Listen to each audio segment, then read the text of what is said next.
After letting the honeymoon phase settle in for Legacy, I've had enough time to develop an opinion on how I feel about the entire season, if you can even call it that.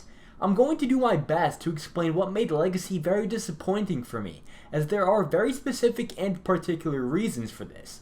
I've been really looking forward to these new Legacy sets and episodes, and the sets for the most part are incredible. However, there are a few things that have proven to me that LEGO was lazy with Legacy. Let's first start off with the minifigures. From a brief glimpse, the minifigures look incredible with nothing wrong with them, but let's discuss the details. I want to bring up the fact that LEGO has claimed this to be the ultimate wave for Ninjago fans, stating this in various LEGO catalogs since there's a lot of fan service involved with the sets. LEGO tugs on our nostalgia strings a ton this wave, however they do so in an incredibly lazy way. For example, we are given multiple sets inspired by Season 1 of Ninjago, known as Rise of the Serpentine, with 3 out of the 4 Season 1 inspired sets, including actual Serpentine minifigures with them. Yet there are only 3 Serpentine minifigures made for the entire wave, meaning 3 of the wave's sets have repeat figures. All of the sets that have Serpentine in them include the Venomari. Why? I understand the inclusion of Pythor in 2 of the sets since he was the main antagonist of the entire season, but why are we limited to only 1 Serpentine tribe? And why are we only given 2 out of the 4 tribe members? The Venomari weren't that crucial to the first season, with the Hypnobrai and Fangpyre tribes being way more important than them. Fan favorite characters like Scales and Fangtum aren't included in these sets, yet Spitta and Lasha are? And a wave of Ninjago sets dedicated for the fans? That doesn't really make sense to me. What does make sense is the fact that LEGO got lazy with the minifigures and decided to include cheap Serpentine characters just to say they included the Serpentine, and that just doesn't do it for me. Staying on the topic of minifigures, have you ever wondered why the ninja are wearing brand new ninja suits in these sets when they're supposed to be flashback sets? I've thought about the same question, but after viewing the latest Season 10 trailer, I think I may have found our answer.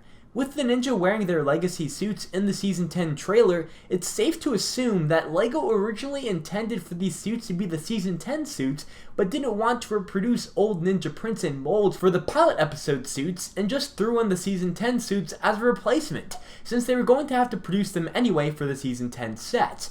Although this isn't confirmed, it seems like this may have been the case, and if it is, this is a very lazy job on LEGO's part, and overall simply disappointing. Other than that, I really have nothing but positive things to say about the Legacy sets, but the minifigures this wave are extremely disappointing to me. However, I do also want to cover the mini episodes that were released for Legacy. Although this isn't a true season of Ninjago, there is still Ninjago content, and I'll therefore judge it. But there are obviously many factors to consider, as it can't really tell that deep of a story with only 3-minute long episodes.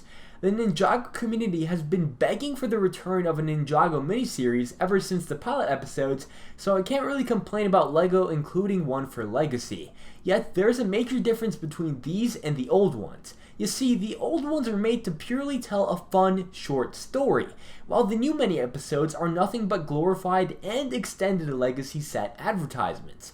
At first, I loved the episodes, but it doesn't take long to realize their true purpose. There are 6 mini episodes and 7 Legacy sets. Each episode is centered around a particular set, with the episode Green and Gold being the only exception. It's unfortunate that out of 6 mini episodes, only 1 really has any meaning to it, while the others are just empty shells made purely to advertise a particular set in the line. Elaborating on the laziness of LEGO when it comes to the episodes, we have to wonder if the excuses portrayed in the episodes are enough to compensate for it.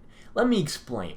In the episode Elemental Rider, Zane states that he can just adjust all of the ninja's appearances in the flashback because it is played through a program of his that he can control, which excuses the appearance of the ninja being inaccurate to their respective seasons, right? Wrong. This only excuses it for this one particular episode.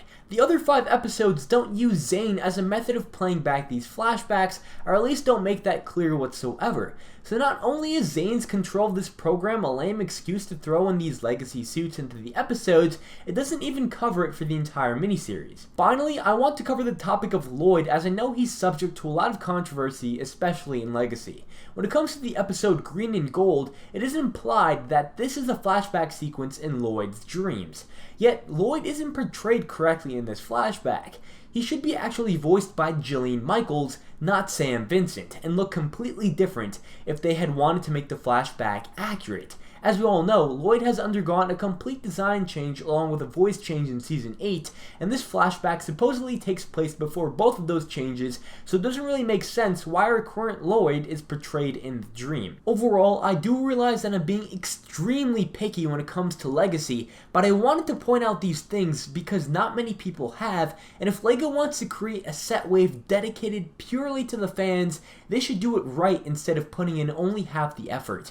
But yeah, what do you guys think about all of this? Do you guys agree that LEGO is in a sense lazy with Legacy? Do you guys disagree? Feel free to let me know down in the comments section below. Thanks so much for watching, and I'll catch you all in the next one. Peace out, guys!